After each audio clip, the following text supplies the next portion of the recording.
Namaskar and a very good evening to all. This is Arpita Srivastava welcoming you all to this online incubation program for women entrepreneurs and girl students under the aegis of Root to Bloom and Atmanirbhar Bharat learning platform with an intention to enrich you all to set benchmarks in your respective fields.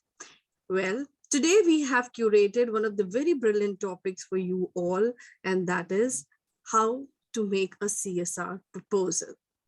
Now, before I present this topic, I would also like to give you a brief introduction why it is important and why we have selected this topic for you all today.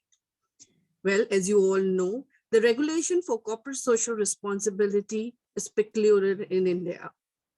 Section 135 of the Companies Act 2013 mandates certain profit-making companies to set up a committee that ensures spending at least 2% of the last 3 years' average net profit for CSR activities.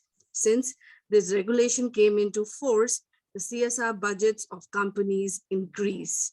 And you will be shocked to know that during 2021 and 20, the top 10 listed companies in India spend an INR of near about 35 billion on CSR projects. And during the pandemic, they spent more than INR 15 billion on COVID-19 relief activities.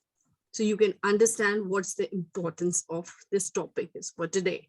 So as a layman, I'm sure you all know what CSR stands for, but to give a quick overview, CSR, what do you mean by that is a CSR is a management concept whereby companies integrate social and environmental concerns in their business operations and interactions with their stakeholders. Now you may ask why or how one should write a CSR proposal, as the topic says. To give you a very brief nutshell about it is, so in a very simple format, that there are some basic guidelines that one needs to follow while making a proposal. That is, a brief is required. The proposal must have a brief and a concept note of not more than 2 to 3 pages accompanied by support documents in the bidder. That's the first priority. The second, it has to be enthusiastic and positive and catering to the needs of the issue that you have to reflect on the proposal. Second, that it has to have a background of the foundation who is pitching for. Who are the trustees? What are their vision, purpose, what they intend to do for the society? So that should be also clear in the proposal. It has to be very clear with all these details, and it has to have a attractive budget proposal to pitch for. Now, if I may say that what are the key points one needs to keep in mind making a proposal or as a project proposal, what one should concentrate about? So there are some tips that I want to share with you once you are making a CSR proposal or a statement, that is, identify the most important issue that is there. It has to be really catchy and different. So the first priority is identify it, right? The second is you need to create a concrete goal and a track results. Third, it has to be searchability and engagement are the key for any proposal. And it must have the contact information, a sample outline, and finally, the thought process that you are pitching for. Now, some basic components that one needs to keep in mind making a proposal should be, it has to have an abstract and an executive summary. The abstract is the important component of a proposal, which gives an overview of the entire proposal that you are pitching for, right? Now, the second is it needs to have, as I said, the statement of needs. What is the issue that you are addressing? And why does it matter to you?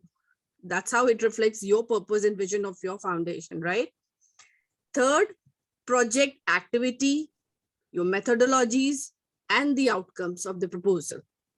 The evaluation process, the dissemination process, and finally the budget and the how you have a continuing funding for it. So as I have given you a little overview of the subject, now let me invite Mr. Pradeep Singh, the director of the Root to Bloom and the organizer of the Atmanirbhar Bharat Learning Platform, to give you a vast explanation about how to make a CSR proposal. Let me invite Mr. Pradeep Singh on board. Welcome, Mr. Singh. Over to you. Thanks, Arpita ji. It is good that you talk on the brief that how to go for it and what exactly. Basically, why I decided to take this particular topic about the CSR proposal. This is not the first time that I and Arpita ji are discussing this actually, the CSR, how to write a CSR proposal. This is, I think, the fourth time. First, we did it for the university students. 2 times we did it during the CSR, National CSR meet. And this is the 4th time. But every time the new notification is coming down from Ministry of Corporate Affairs and otherwise also for the corporates, even by some of the guidelines or some of the suggestions coming in through these implementing agencies. So again and again, government is incorporating various other things. And that is why today again I am discussing on how to write a CSR proposal. The outline is being shared by Arpita ji. I do agree on that. But whenever we call anything as a proposal, of course, a one-pager synopsis will do. It will give a brief outline to the higher authorities to understand actually what this is going to be or what activity is going to be implemented on the ground. But there is an exercise to be done. And the exercise is basically primarily the monitoring and evaluation of this particular activity beforehand, during the CSR, and post the CSR activities. So I'm giving you the outline of what exactly the monitoring and evaluation pre to the CSR proposal, during the CSR, how to write the CSR proposal, what needs to be incorporated in between that or for that, and thirdly, the basic structure of what exactly Government of India, that is Ministry of Corporate Affairs, are asking for now in regard to CSR once they have incorporated a CSR2 form.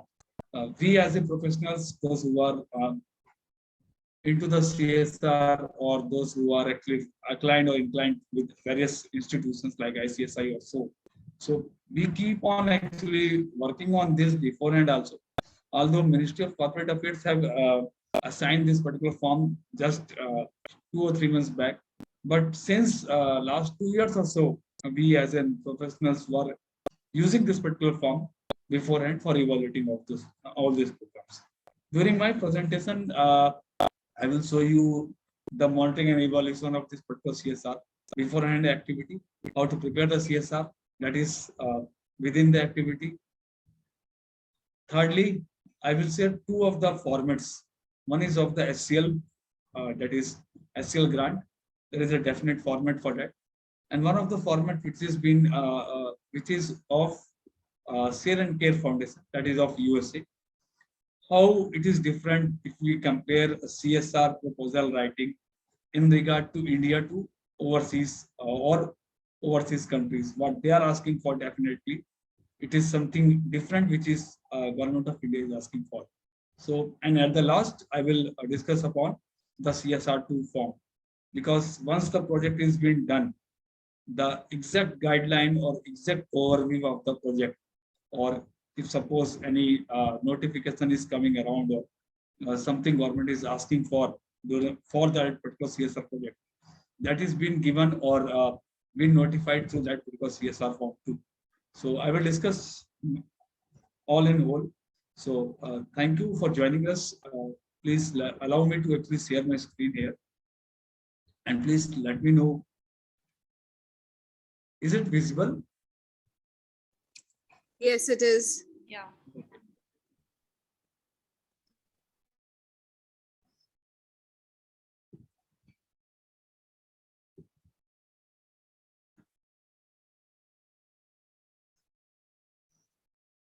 So we will start from the scratch.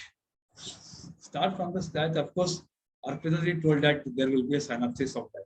I do agree on that. There will be a synopsis and followed by all those requirements of the paper and the than the project proposal. But whenever any project is ongoing project is there, okay, we keep on monitor that particular project. We keep on evaluate that particular project. So during the monitoring and evaluation plan also, we are doing this. It's not only for CSR which we are doing. It's always and everywhere actually whenever we are in the program, in the project. Suppose if I am in the project of government, then also we are doing. If I am in the project of any institution, also we are doing. So it states or it starts like just name of the organizations, name of the project, since when this project has been started, what can be the expected date to stop that particular project. Then the brief outline about the purpose of the project. If I talk about the brief outline, how this particular your organization is going to communicate about your work, who all are the actually working partners for that particular program, what is exactly the common objectives towards making that particular program on the ground. We talk about the data also, the pre-hand data, that is the secondary data which we talk about, that it's been, we are doing this because this is the problem statement and this actually data is saying about this, and we need to actually address this particular gap area. And because of this, we are actually doing this particular program. So somewhere we are actually filtering it out that what is the data saying and what is the gap area, and we are addressing for that particular gap area. Who all will be the partners, those who are working under that particular program for the common objectives, what all their roles and responsibilities when they will take on this monitoring and evaluation for that particular project. It's not, I'm talking about the CSR, but of course, this is applicable for any of the project. Then the organization and project overview. We need to tell a brief in detail version of the organization, what is the or background of the organization, how they were doing, what they are doing, where they are doing, how many other partners are there, what exactly they are going to help in, and what exactly the change will be there post that particular activity, or what they are forecasting actually. How did your organization decide that this will be a workful project? Because you need to rationalize here what you are going to do and what will be the change post that particular activity or post that particular project. Your organization vision, it can be a 2-liner or 4-liner. This, it totally depends upon you. The project description will be the problem, starting with that what is the problem statement, how you are going to fix it, who will be going to help you out fixing that particular program, what all the activities you will be doing, how effectively actually you will try to work on, or how effective this particular program will be. Start date and date I have of course reflected on. What can be the target areas, specifically target areas, if I say the demographic area you are reflecting, the people, those who are actually getting the benefit of that by that particular project, you will be writing it on. Likewise, direct and indirect beneficiaries you are mentioning, even the age, gender specific, race and diversity you are actually referring on. Then coming the cost of that particular project, how you are going to fund the funding source. It can be from your pocket, it can be from donations, it can be from government organizations, it can be from CSR. But for each of that particular funding sources, that is either from government, either from donation, either from CSR, or otherwise from your pocket, you need to write it on, give the details on those things. Then the goals, what you are going to achieve by that particular activity. And this is a definite log frame. Log frame in the sense, once we are in the project, it's not that we are not, there is something which is input and there is something which is output. And in between this input and output, there are certain risk and assumptions which we foresee, or assumptions are there are myths for that. And how to actually address, how to tackle those assumptions, what can be the means of verifications for those particular assumptions, that all we need to actually tell. And that is how why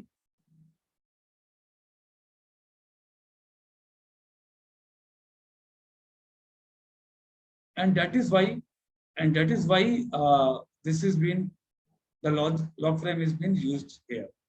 So the log frame tells about the project, that it is going to impact, what can be the outcome of that project, what can be the output of that project, and what is the input of that project. So it is actually a backward integration where we are talking about the impact first, then the outcome, then the output, and then the input. But in the project or in the program, it is not like such. It is always we are talking about what the inputs are. Out of this input, what can be the output, then what can be the outcome in numbers, and what can be the impact in 3 years or 5 years of time period. So uh, preparing a project, it means you need to work for this log frame. You need to find out the indicators. You need to work on what can be the best indicators for this, what can be the means of verification for those indicators, and what are those risk and assumptions for these indicators.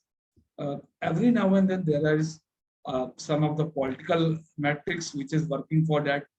There is a social metric that is working for that, and there is an institutional metric or institutional indicators which are either in support, or there are certain myths that okay, organization is asking this or institution is asking this.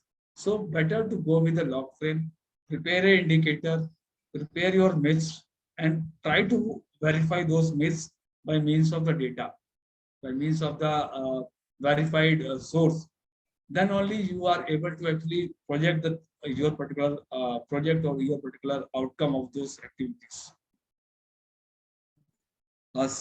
Now, this particular segment was totally regarding the monitoring and evaluation. This monitoring and evaluation, you can use it during the program, during running of any of the activity, during running of any of the project. However, we are using this particular log frame and this monitoring and evaluation in CSR Fix 2. Let me go with the CSR. What exactly the CSR? We all know how exactly. Suppose I am a CSR professional or others, those who are in the board, knowing about CSR. Basically, so we know corporates are having a corpus to do social activity.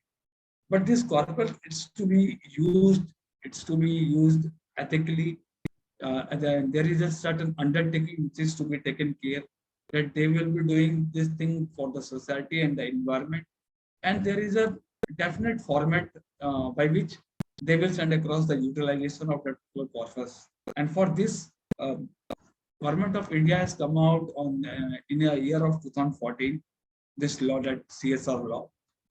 India is the first country where this particular law has been actually as a mandatory subject been given to.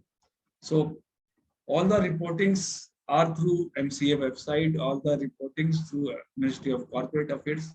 If you really would like to see any of the corporators who are actually funding in for any of the CSR activity, you can very well go to the MCA website and see by just typing the name of that particular organization, that how much CSR is being done by that particular organization, because every company is giving in their board reports this CSR reports.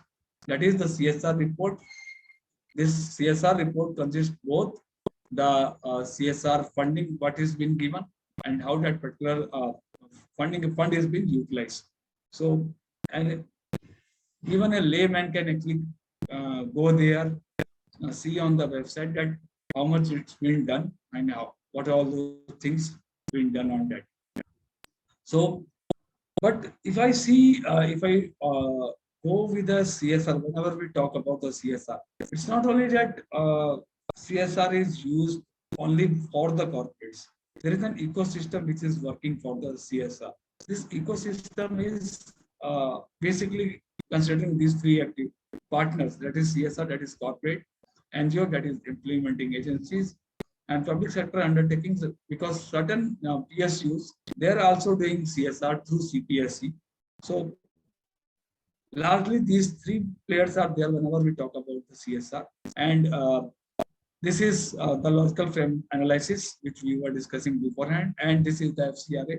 Actually, this I have taken it from my abstract, which I have presented in one of my activity beforehand.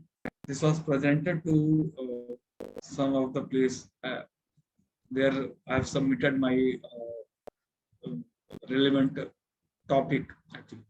So what is CSR? CSR is a concept which has come dominant or rather mandatory on business reporting in India. Every company which meets under clause 135 of Companies Act comes under the CSR. So it's basically talking about that how you are going to utilize. The budget is 2% of net profit of immediate preceding years. That is, if I talk about the 2021-22, so the preceding year is 2021. We are taking a note of 3 years preceding to this. If the company is coming under the bracket of all those 4 guidelines, they need to spend 2% of their net profit for the CSR activities. Remember, whenever we are talking about the CSR activity, it means that corporate is funding that particular activity. It's not a donation. And once a CSR has been given to the organization or to the implementing agency, there is no such interest on that. But there is a mechanism to actually utilize it or to refund that unutilized amount in a corpus of, again, the CSR, as per the CSR guidelines. So budgetary cost of implementation considering above mentioned factors, overhead like convenience, salaries, travel, lodging and boarding expenses. The following factors are required to be considered. Whenever we consider that it will be 2%, what can be the budgetary cost for implementation? In case of technical intervention, then operation and maintenance cost of the equipment is to be considered. The cost like research and advocacy, baseline survey, impact assessment, monitoring and evaluation to be considered. Earlier, it was considered totally as a 10% of the admin cost. Now it is separately been considered that this activity will be a different entity or different activity, and the admin activity will be totally different. So this is the new law, new actually notification given by MMC. In addition to annual CSR project, corporate would prepare a specific project-based budget, which is to be needed, which is to be need, which is as per the need base. They need to actually take a proposal and take an approval of that particular project, that is CSR based budget. And once they sought the approval from their CSR committee, then they can actually very well go ahead for making that CSR activity to run on the ground. So what is the CSR funding? I was telling you that, okay, there are 2 ways. One way is, of course, corporate is giving fund to any of the implementing agencies. That is, they are asking that, okay, we are actually entitled for CSR activity because we are become eligible. Please pitch on several proposals to us. Out of those proposals, we will select one of that and then we will implement. There is another way where CPSE. So CPSE is taking care of all this CSR for all the public sector undertakings. But there, for each of the year, what they are doing is they are giving a theme for each of the public sector undertaking. That sale will go for this particular thing, railway will go for this particular theme. So theme-based activities they are allocating to each of this PSUs, and that is yearly basis. So again and again, every next year, the theme will get changed. So if I talk about the EdSil or if I talk about any of the other entity which is under the PSU coming as a public sector undertaking, it means 51% stake will be there by the government, but they too will go for a CSR. So once they are going for a CSR, they are going with a mandate of the theme of the year. So TIS, that is Tata Institute of Social Science, this is typically working for maintaining the corpus of CSR funding. CPSE in inclination or in alignment to this is they are using the CSR hub, National CSR hub, using that particular corpus, allocating that corpus to different entities, and that is how the CSR is being done through PSUs. The other way out is corporate is inviting all the NGOs or implementing partners, asking for, okay, we are going for this particular theme, or we are actually looking out for this particular theme. And please, if you have a certain good proposals, we are here to actually look on. And on the pages, if they choose on that particular program, they are very well okay to it. One more thing, of course, I would like to include here. At any of the forum, that is government schemes, Uh, Government schemes are totally different. They are not coming under the CSR rule. And government is not at all actually taking a note of CSR by any of its forum. Only the Ministry of Corporate Affairs are the authenticated agencies by Government of India that okay, these guidelines is to be given to all the corporates, and corporates needs to actually submit all those submissions, all those utilizations as per that particular guideline only. So no other entity, no other government machinery is actually overpowering this CSR. Only the MCR, Ministry of Corporate Affairs, that is MCA.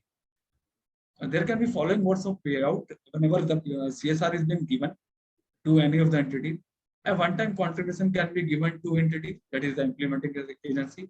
Regular contribution as monthly basis or quarterly basis can be given.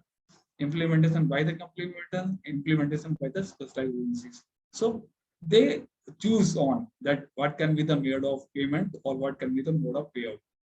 So a collaborative projects can be taken up even once CSR is being given from corporate to the implementing agencies.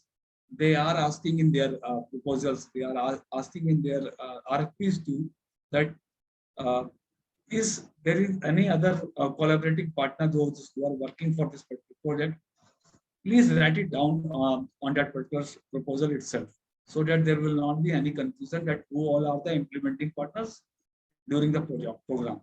So the project can be done with other companies too. Report may be separate. You need to collaborate that with the report, correlate that report and submit it. This can be under PPP model too, and with specialized agencies too. So it totally depends how they are actually focusing on related party transactions, relations between um, key officials, dealing officers of the NGO and functionaries. These all are mandatory, and how the program flow will go on. So what happens is once a corporate is actually tying up with any of the implementing agencies, that particular implementing agency becomes a vendor to that particular corporate. And once they becomes the vendor to that particular corporate, there is a synchronization of the relations, or there is a coherence occurs between the key officials and the NGO or the functionaries of that NGOs. So, and it is actually required also. The relations of interseat, that is between themselves, between the NGOs, is very much required. This transparency is very much necessary for maintaining all of the fund. Who all are the board of directors under section 181A?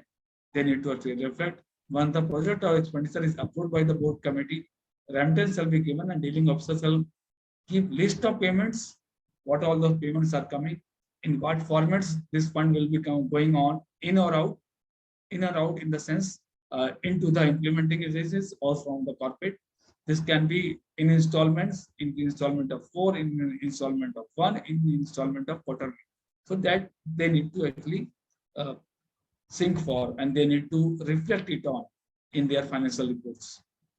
So NGO, those who are getting the fund, the role of NGO, that is non-profits, nowadays becomes strategic in implementing CSR, because CSR is more like of actually a very strategic management policy nowadays. So NGO needs to adhere to those particular policies. The corporates are looking towards NGOs as a business partner and agents. That is why I was telling that once they becomes on board as a CSR implementing agencies, they become as a vendor to those particular agencies. And on the other hand, NGOs too started looking towards partnership with credible partnership. The corporates are looking for their economic value in this association, whereas NGOs are looking for social value. So there is a collaboration between an economic value, that is value for that particular 2% of the fund, what they are getting in, and NGOs are looking for the social values out of that particular fund. So that how the synchronization or the coherence is there between those two agencies, that is CSR implementing body and the corporate. For CSR projects, funding corporate has to follow their CSR board, CSR committee mandate, and NGO to follow the mandate of these trustees for collaboration. Considering the very fact of NGOs, geographical region partnership sustainability over selective business model. See, any of the corporate, if I take any of the corporate, that particular corporate is saying that we need to follow a specific guideline. As per the specific guideline, um, that, that particular project is to be implemented. That particular project is to be implemented within the 4 kilometers periphery of manufacturing unit.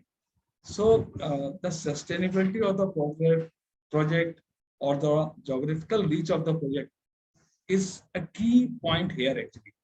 How to source an NGO which is very well present there, or the officials of the NGOs are very well present there, or the people those who are actually working on the, they are very well present at the geographical reach uh, at those places actually.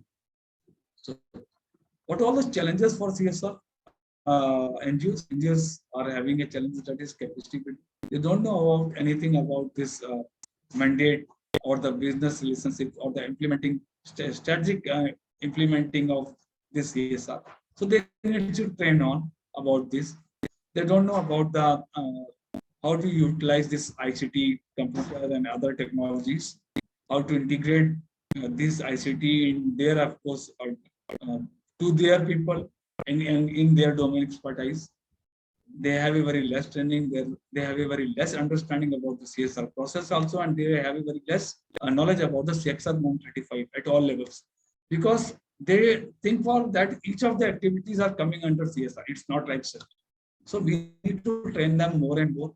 Good governance model is required at all the levels for the CSR, for the NGOs. Either you take the case of their board members, or you take the case of their implementing members, or you take the case of the on-ground people, those who are working. So they don't have good knowledge on these governance skills, how to implement and how to actually use those skills so that economic value and the social values can be integrated hand in hand. So that is more required. What is the essential qualification for any of the NGO? All experienced NGOs, not-for-profit organization, entity, including that is Society Trust Section 8. Previously, that has been called as Section 25. Company or any other inline is coming under can work under Section 135 for CSR activity. Mandatory is 12A and 80J. The organization should have a registration document, audited financial report, tax certificates, and FCRA. If applicable, it means if suppose someone is saying that this particular project is being implemented or it's been funded from any of the agency which is out of India, overseas. So you need to be with FCRA. So functional existence clause, application under all categories need to be in existence for described period in years. That is date of filing for running part. They need to tell it. Application under all categories should be experienced for described period. That what is that particular experience they owe. Essential financial qualification, that is 3 years of average expenditure. Applicant underage can have a minimum average expenditure for last 3 years. Expenditures will also have an overall expenditure, thematic wise, under different themes and different domains. What are all those expenditures? Suppose for health, how much they have expended. For education, what is the expenditure? For environment, what is the expenditure? For social other awareness, what is the expenditure? For women empowerment, what is that particular expenditure? So thematically, they need to actually overall give the expenditure based on the average expenditure, based on the 3 years expenditure, and based on the project that they are actually delivering in. So NGO must not be blacklisted. The organization must not have any of the political or religious affiliations. I have referred it that if you are asking for a fund to come in from overseas, you need to be with FCRA. Now, how to prepare an CSR project? A very general information is being given by your organization, that what is the organization name, all are the CEO or head, what is the correspondence address, contact person name, designation, mobile number, alternate email ID, website link, registration, FCRA, 12A, ATG, date of renewal, date of approval, even Darpan ID. All these things are required. Number of employees you have. Then you need to give a brief organization background, that is brief of organization history, when, how, and you people are working, what is the profile of those people, those who are working. vision of your organization within the 50 words. Share the impact created so far sustainable 5 projects that you are doing.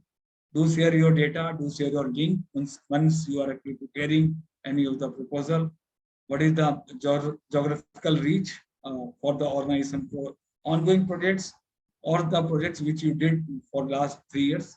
State that cities, districts, even the towns where you were doing actually those projects, key achievements of the organization since inception, particulars of awards, appreciation, and certification, details of governing body, what all their ages, governing council. We have this governing council in all the NGOs and all the trusts and even the 600 companies too. So there we need to reflect what is their age, what is their status, what is their status is being married, unmarried, like so, experience with the qualification, details of the key core employees, name, designation, qualification, experience, number of years into the organization, because this gives a brief idea about the core competency of that particular organization or the NGO. So more and more number you have in your board, that is experienced people having a good qualification, more leverage or more possibility that you will be getting a CSR fund. Coming to the CSR fund, finance and compliances which we are giving in projects, sub-grants, administration and others, first year, second year, third year, last 3 years, financial details you need to please submit regarding the project, regarding the sub-grants, regarding the administration, and regarding the others, the total expenditure, then this you need to reflect. The income which is coming in for any of the NGO, it can be through the CSR, it can be through the government, it can be through the individuals, it can be through the donations. So that is why through the corporate, through the institution, through the government, individual and others.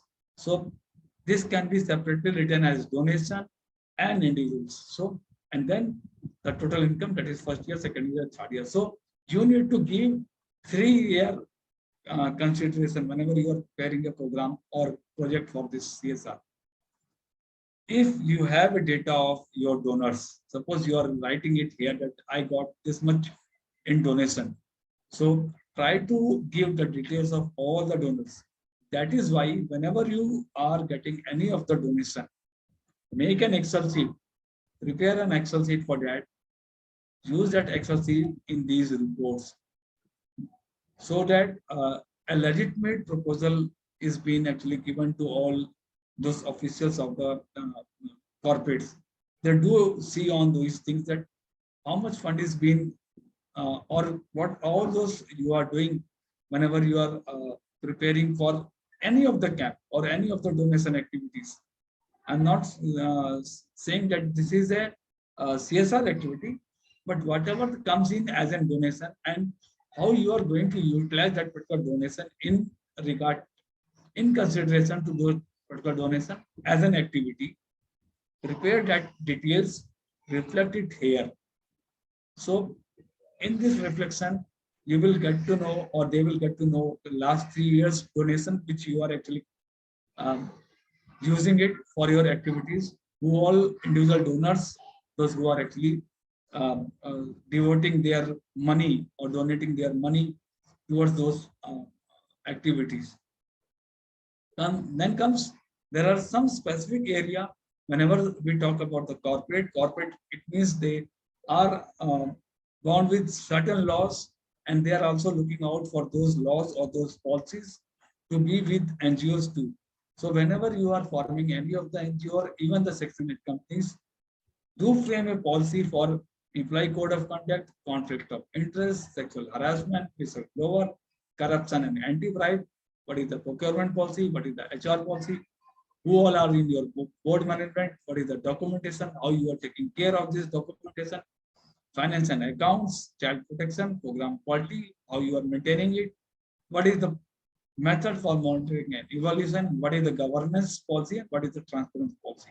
So these 12 to, I am not saying this is 12 policies. Somewhere down the line, there are 17 policies for which each and every NGO or any Section 8 company needs to be with the compliance.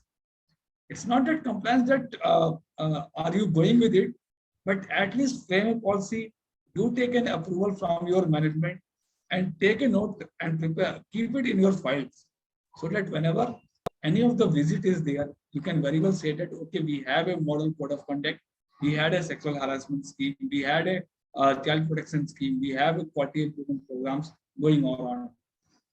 So board compliance status, you need to reflect that board must comprise 1/3 of 1/, quarter number of peoples, 1/3 members will be of independent members. Board members will meet twice in a year. Minutes of meeting for board members shall be documented, signed, and circulated in website. Compliance with ITR, compliance with FCRA, compliance with employee relation rules, and this all, if it is reflected in your this thing website, this will give you a better edge or to get that particular CSR proposal. Then comes a summary of NGOs. Why do you be considered for any grant? This you need to justify, give details of your strength, justify your capacity in terms of your people, justify your capacity in terms of activities which you did in the past, justify in capacity of how you are utilizing your budget in the proposed activity and the previous activities which you did actually. So you need to justify on that, and based on this possibility that you will be getting the grant. So project proposals needs to be, project title will be there, project thematic area will be there, proposed budget will be there, proposed duration will be there, status will be there, project state, district number of this. This is what actually in the these 1, 2, 3, 4, 5, 6, 7. These 7 pointers can go in single page as a synopsis on the top of any of the proposal, which Arpita ji was actually saying just on the initial note. So all those who are going for preparing any of the proposal, make a synopsis and make a synopsis like this, that what can be the project title, what is the proposed project, what is the thematic area, what is the budget you are looking for, what is the budget duration, what is the project status, what is the project location, and in which state, district, or village you are going to do this particular project. Then comes a brief of project intent. Why does it intend to do so? Justify it. Where is it, or which specific area? Plan is strategy, plan is activity, with whom, how many partners, target beneficiaries, what unit cost you need to define once you prepare. In a very initial stage, we have referred that you need to prepare a problem statement, give a background of the problem statement, describe all barriers in regard to that particular problem statement. What is the social evil or the problem which you are projecting? How you are going to address it? How you are going to tackle that problem? What is the challenges you are actually going to tackle in? What is the social economic background present for that particular problem statement and area where you are going to work? Objective statement, any linked government schemes, if at all, for that particular problem state, certain times or certain ways, government is also actually focusing on those problem statements. So do reflect that which particular government scheme is working or linked to that particular problem statement. Do tell about your beneficiaries, that is direct beneficiaries, projected number of beneficiaries, indirect beneficiaries, and indirect beneficiary groups. So it is totally entirely different. That who all direct beneficiary means the people, those who are going to get the benefit, the exact benefit. Suppose I'm talking about the education program. So the students of the school will be the direct beneficiary. Projected number of beneficiaries, how many students will be there? Indirect beneficiary groups, teachers will be getting the benefit, parents will be getting the benefit, society will be getting the benefit. This will be the coming under the indirect beneficiary group. And the indirect benefit, of course, life standard, health, and so on. There are certain things which is actually getting an indirect transformation because of this particular CSR activity. logical framework, I have actually mentioned that for the overall objective, you need to define, describe that particular overall objective, frame out an indicator, try to use the source of information for that particular indicators, and why you are actually going to use this source of information, because there are certain myths and assumptions. To tackle these myths and assumptions, you are using this source of information. So likewise, you do it for project purpose, likewise you do it for results, likewise you do it for activities. In each of the forms, that is overall objective, project purpose, result, and activities, prepare a description, prepare an indicator, try to use more and more secondary data for source of information, and what all those assumptions are. Your project should use leverage of technologies, what all forms or how you are going to do reflected here, how this is inclusiveness in terms of cultural inclusiveness, in terms of social inclusiveness in terms of gender. So you need to define it. What is the risk analysis? What are all the barriers? What are those barriers? How your project is going to be a sustainable? What can be the exit strategy? Suppose you have collaborated with 3 of the people, or you have collaborated with 4 of the people, and you are going to do a project, that CSR project. So suppose 3 of the partners are working, and one says that I will not be the part of this. So there shall be a definite program, that is exit strategy for that particular program. That project shall not get hampered because of this. Also, the funding agency is saying that in case of any unforeseen, we will not be actually supporting you during this CSR project. So just to mitigate, just to take on this particular project to go on and complete that particular project, what is your plan for that? So if support is being withdrawn for your that particular project, how you are, what and how you are going to do this, you need to plan and submit it to the corporates. Then comes why my NGO.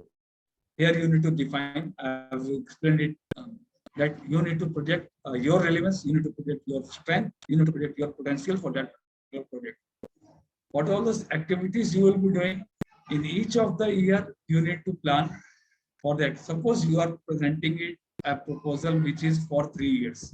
So plan your activities, what all those items you are going to use, and what is the cost for that, what is the amount for that, and what can be the total for that. So in a nutshell, whenever you are presenting this, there is definite project cost, there is definite salary cost, and there is definite admin cost for that particular CSR project.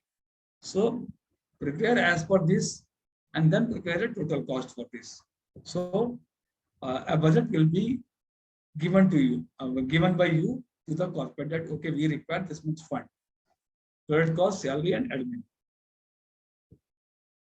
Corporates do ask for this also, that how you are going to implement this, and strategy they are looking for. Strategy in the sense what they are looking for, that in each of the year, if you divide this activity in a quarter basis, okay, 1, 2, 3, 4, quarter 1, 2, 3, 4. So quarter 1, what you are going to do, quarter 2, what you are going to do, quarter 3, what you are going to do, quarter 4, what you are going to do. So for 3 years of time period, just prepare what all those activities which you are going to do. With this, a legitimate and I must say, corporate will see that okay, they have prepared a project and they have an activity plan too, they have a Gantt chart too, where they are focusing how to go for implementation of this project. So do prepare on this. Do give a declaration signed by you. What all those forms required as per the CSR. To give your documents like trust deed, company incorporation document in soft copy and hard copy too. That is duly signed by you. The audit financial reports of last 3 years, FCRA certificates, other documents, and all work order and experience details. You need to actually annex with this particular thing. So basically, this is how we are preparing CSR proposal. And if I talk, if I really, if you would guys would like to go see how exactly the CSR is working in India specifically, uh, do go and read about the CSR reports. The website is there in CSR in India. CSR India, if you see csrindia.gov.in, if you go, you will get to know what is the exact CSR expenditure is actually there in India. If you go to NGO Box or NGO Darpan, you will get to know the different types of projects. Although you will not go get to know the complete details, but there are certain reports which are very good and which are very much beneficial for you to use, or at least you will get the idea that what all those activities you can actually do or incorporate in your NGOs or in your social organizations. Do read some of the articles from David Rother and Gulleres because they are working for CSR. Corporate grant SCL is one of the legitimate document. Um, they are giving it what all those projects, thematic projects they are actually working in. Their website is having all the details about this and what in all those areas or what all the thematic areas they are working for and what all they are doing. Now, this is up to here actually. This is how Indian government or Indian corporates are asking for CSR. Now I am going to actually deliver. Suppose someone is saying that, okay, how to get corporate funding or the CSR funding from overseas. So there are some specific organizations or even the foundations, those who are giving grant to Indian NGOs and sector-net companies, but they have a different structure. But we need to compare it. I'm just reflecting out the Csr Foundation. It's being US-based organization. They too give a grant to India, and because I'm into this sector, various other organizations, those who are getting the grants, they are getting good grants from America to India, and a very thematic based and very rationally they are using this CSR fund. Although more compliance is required once we are doing this particular CSR activity being funded by Share and Care, they're asking uh, more monitoring on this, more evaluation is being done by them. They're asking more of the compliances and reports, but they are giving fund to all those organizations. Some pockets in Rajasthan, some pockets in Maharashtra, and some pockets in Northeast sectors. Several organizations are actually getting this fund from Share and Care Foundation. Some basic idea, of course, it is more or less like of India, but some basic idea they are actually choosing in their way actually, because the country is different, so there will be other government regulations which they are actually looking for.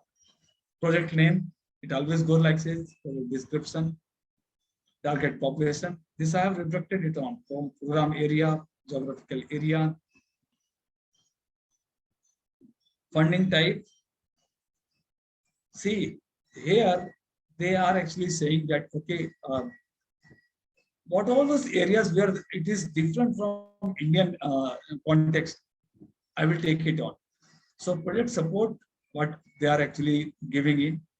If they are supporting for startup, you need to reflect it again, that okay, this is for a startup cost. If this is for capital expense, you need to reflect for a capital expense. If you require a fund for general operating budget, you need to reflect it there that I require this particular fund for general operating budget. So you need to choose out of it from there. That is, I required for a project support, I required for a starting up and startup cost, for a capital cost. I do agree on that you might be knowing about the capital expense. That is what purchasing any of the infrastructure or purchasing any of the equipment. For that reason, if you are looking out for the fund, so you need to reflect that I required for capital expenses. For general operating, that is for admin costs and all, you require that is for annual uh, operating cost. If you are requiring, you need to choose general operating cost. But for if you are asking for the whole of the project, you need to say that I required for project support. So this particular structure is not there in India actually. Total amount requested in dollars because it's a US based company. Are you a first time compliant applicant or the repeated applicant? You need to give FCRA registration form. You need to actually attach with it funding requirements, send official receipt of the donation in the name of Csr Foundation, send 6 monthly progress report, photograph, press cutting, etc. That is why I was saying that they are looking out for more and more compliances, because usually in CSR, after the finish of the activity, we submit these activities. That is monthly progress report, photographs, press cutting, etc. But Csr is asking 6 monthly you need to submit these reports. Csr information for its cash and non-cash donations should be given appropriate recognition and publicity in local press and your annual reports. So whenever you are getting a fund from Csr Foundation, you need to reflect it in all your public documents or press releases or annual reports that you are getting this particular fund from Csr Foundation. This is a PR actually. This works as an PR for them. Mission statement for the organization, year establishment, history, objective and major activities which you are catering for. Total number of employees and volunteers, they are looking in for how many full-time employees you are having, how many part-time employees you are having, how many volunteers you are having. And if you are using this particular three segments, that is full-time employee, part-time employee, number of volunteers in Indian context also, that is beneficial to pitch in. Total project budget you are looking for. Frequency, are you looking for one time only, or you are looking for ongoing or other? What are those sponsors? What are those supporters for the organizations? What is the government grant up to now it's been given to you for that particular activity or to the any of the organizations? What is the specific amount or the frequency? What is the risk and limitation and sustainability? That is, it's been given, and the Indian government is also, or Indian corporates are also asking for this. How you will mitigate from this? What are all those limitations of the project? How the project can be sustainable? Major sources of financial support. This actually we are also doing. You need to give you need to sign a non-discrimination of beneficiaries as a discriminatory. You need to actually also sign one of the that you are not coming under the religious organization. Also, you are not coming under a political organization, that you need to notify. If yes, please explain. But suppose in the Indian context, the social organizations cannot work for religious organizations or for political organizations. But in case of Csr Foundation, if you are working for religious organizations or political organizations, you can actually work for that, but you need to explain on this. This is a major difference. Compliances, what our government is asking for in regard to CSR, and how you are putting on those compliances and reports submitted here also. You need to submit all this document in PDF. Compliances and non-compliances, please explain if you are not submitting it. Here, explain in the sense of also the religious and political organizations. An appeal letter is being actually on your letterhead. You need to submit it to Csr Foundation. Detailed project description you need to give. Project duration 3 months, 6 months, 1 year, 2 years. This is one good thing that in Indian context, if you take CSR, mostly CSR is coming for a 1 year of project. They are not giving any of the CSR which is less than 1 year. But if you take the case of Csr, they are even funding it for 3 months of the project too. So this is one good thing. Total number of people you are helping, project objective, measurement, benefit. This all I have covered in the later stages, in the previous stages actually for HCL.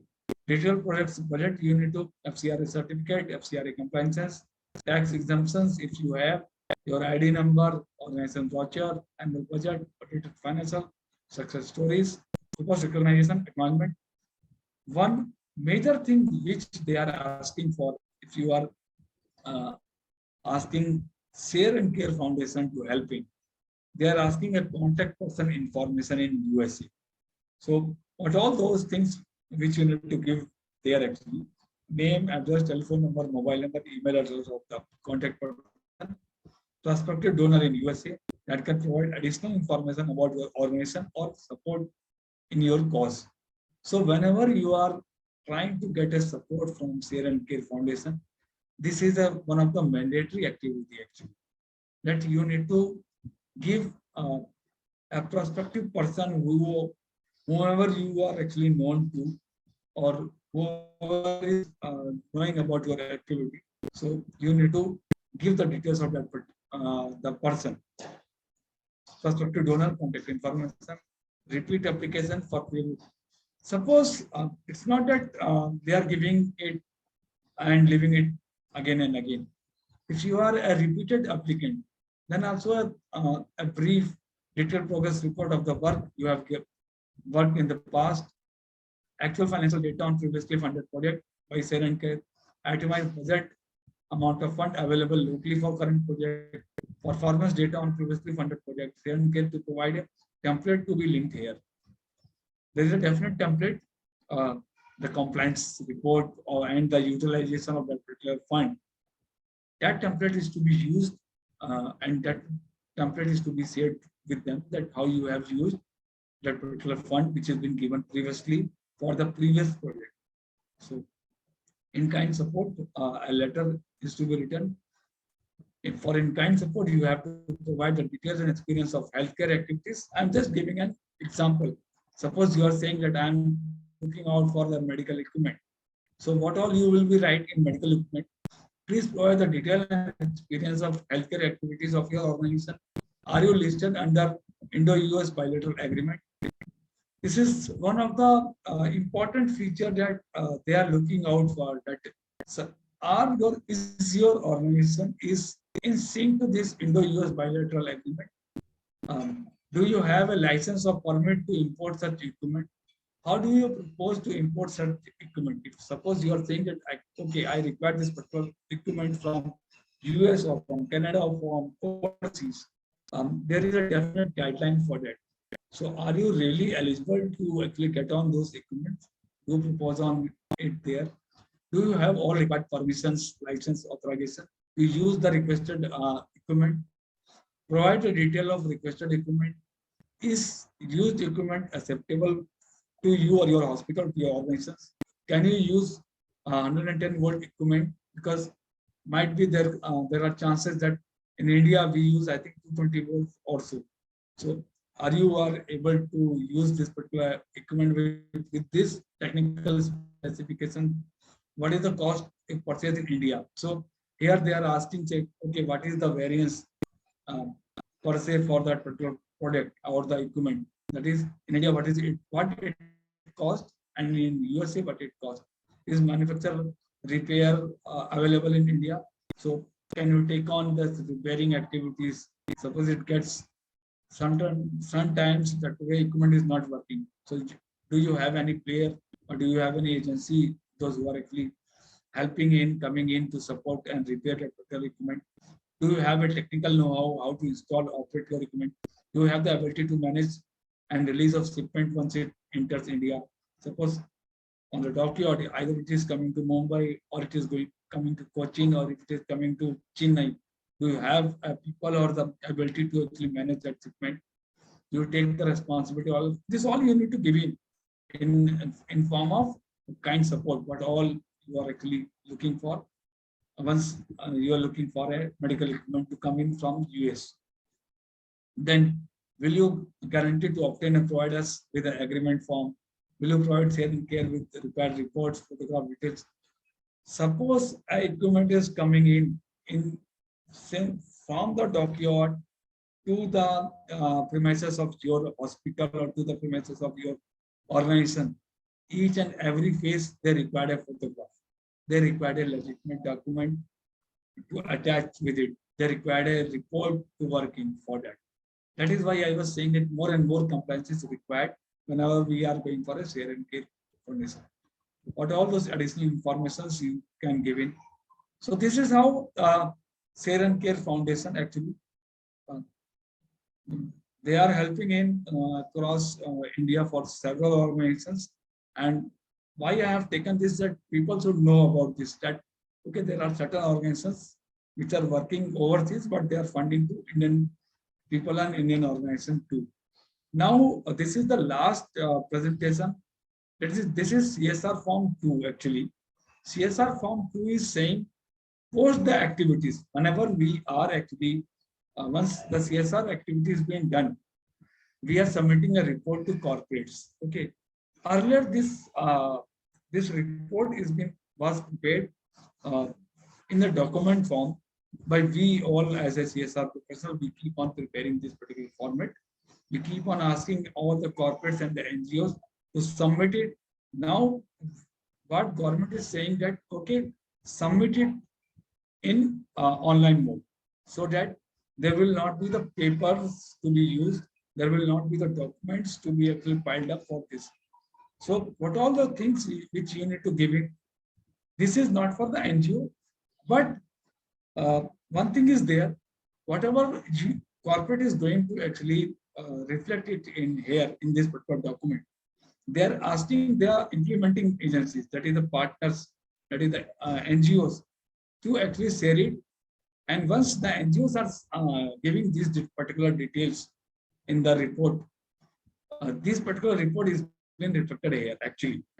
So corporate entity number, this has been given by corporate, name of the company given by corporate, address of the registered company given by corporate, financial year from to, this has been given, net worth, turnover, net profit, criteria that triggered applicability.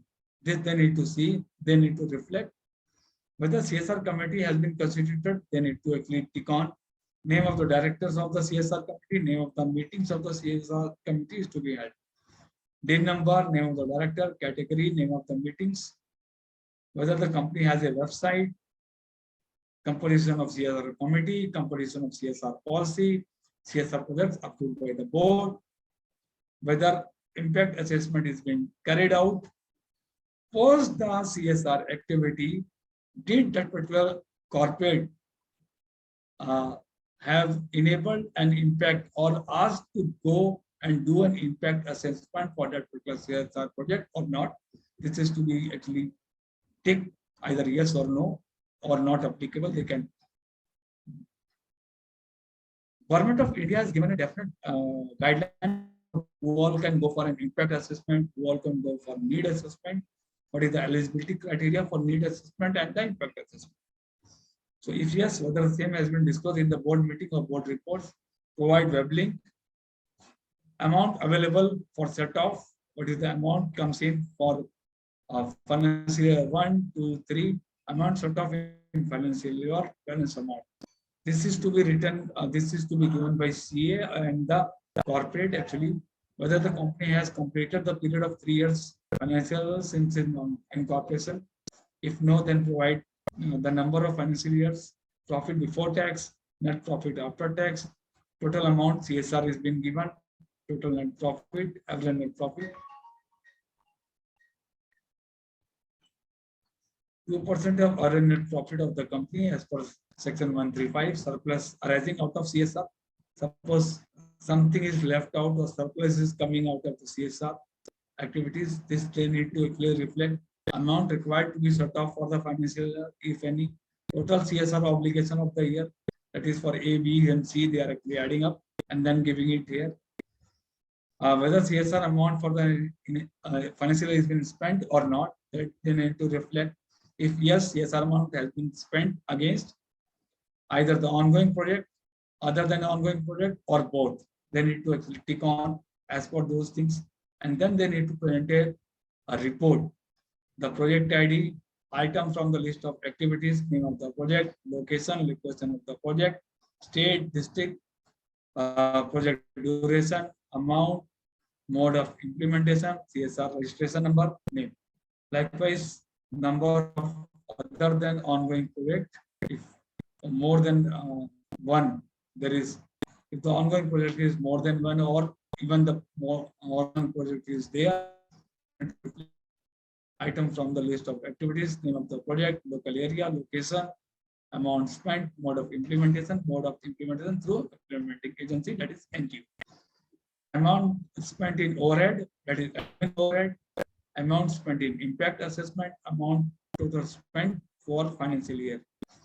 C, if you see the point number C and D, earlier this was club, admin overhead and impact assessment was the same before, but the government of India has come to know that okay, we can impact assessment separately and the overhead can be separately. So that is why you need to reflect it separately.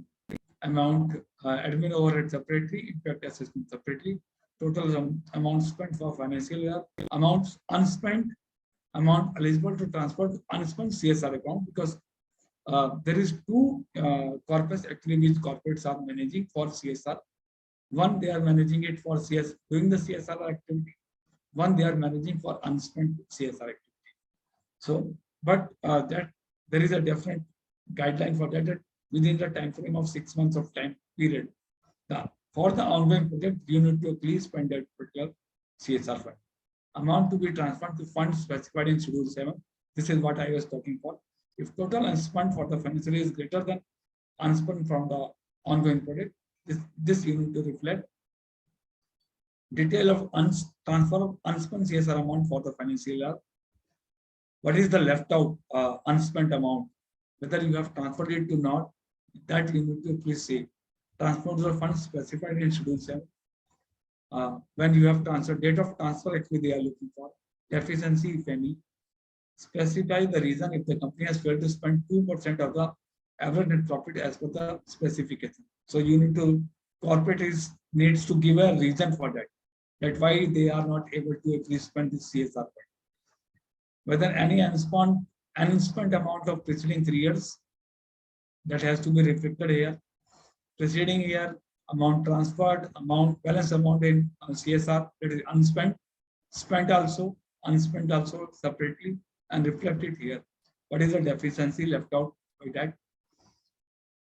Again, the same format, project ID, name of the project, but this is for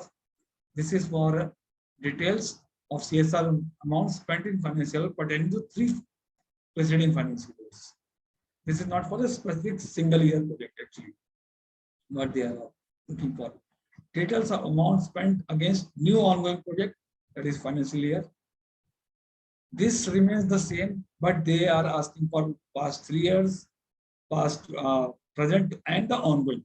So that is why 3 different formats have been asked actually. So details of amount spent against new other than ongoing project in the financial year. So number of other than ongoing projects that you need to reflect. So details of amount spent against CSR projects in the financial year. And with this, you need to submit it to the MCA. One thing is necessary here, of course, that you require a digital signature, or the organization required, that NGO also required, the head of the NGO, because the fund which is coming in from corporate, that is to be utilized and drawn into the account of the NGO using the digital signature only. Even the corporate in the corpus amount which CSR or the corporates are funding to that corpus, or to the unspent amount or to the spent amount, they are using the digital signature. So digital signature is mandatory for all the implementing partners and the corporates. So with this, I think I have covered how to go, what exactly the CSR proposal is, how to prepare a CSR proposal, what is the difference in regard to India and in regard to overseas companies or overseas funding agencies, and what exactly MCA or the government of India is looking or asking to corporates also. And if they are asking to corporates, corporates are also asking this thing to their implementing agencies, to the NGOs, that please provide this particular document, this particular report, so that we can actually incorporate this report and present it and submit it to the Ministry of Corporate Affairs. So thanks for listening so patiently. On I think it's 5:20, so 1 hour 20 minutes or so. Over to Arpita ji. Thank you. Thanks, Pradeep ji, for such an elaborative and enthusiastic session. It was really a very important info provided by you.